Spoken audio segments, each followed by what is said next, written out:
আজ দুপুরে চলে এলাম ঢেঁড়স চিংড়ি মাছের রেসিপি নিয়ে। এখন সব কিছু কেটে কুটে গুছিয়ে নিয়েছি, আপনাদের সঙ্গে শেয়ার করছি, দেখতে থাকুন।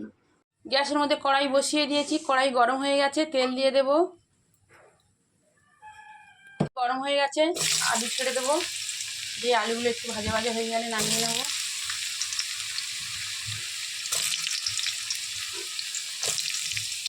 আলুগুলো ভাজা ভাজা হয়ে গেছে, তুলে নেব আলুগুলো। ওই তেলের মধ্যে ঢেঁড়সগুলো দিয়ে দেবো, দিয়ে ভাজা করে নেব।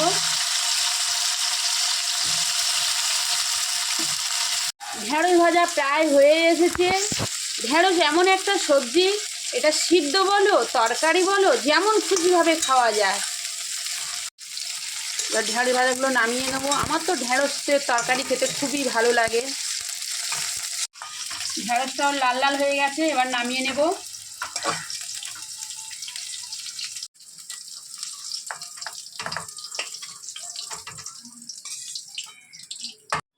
ফোড়নে দেবো শুকনো লঙ্কা,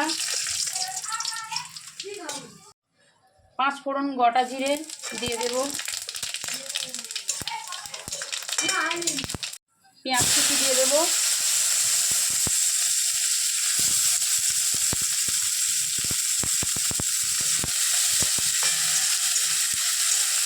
পেঁয়াজগুলো ভাজা ভাজা হয়ে এসেছে। এখন দিয়ে দেব টমেটো,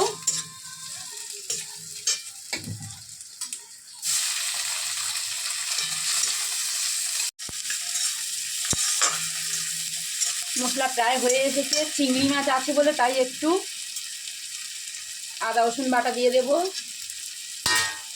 তাহলে গন্ধটা কেটে যাবে চিংড়ি মাছের।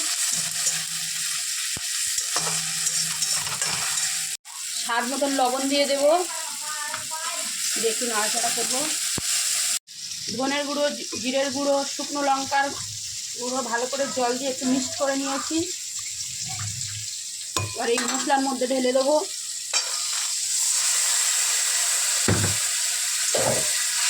চিংড়ি মাছটা উপর থেকে দিয়ে দেবো, দিয়ে একটু নাড়াচাড়া করতে থাকবো।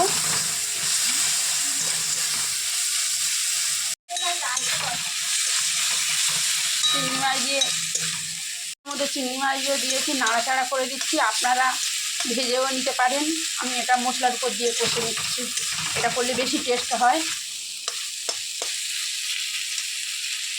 ভাজা ভাজা হয়ে এসছে, এবার উপর থেকে সব দিয়ে দেবো, দিয়ে একটু নাড়াচাড়া করতে দেবো।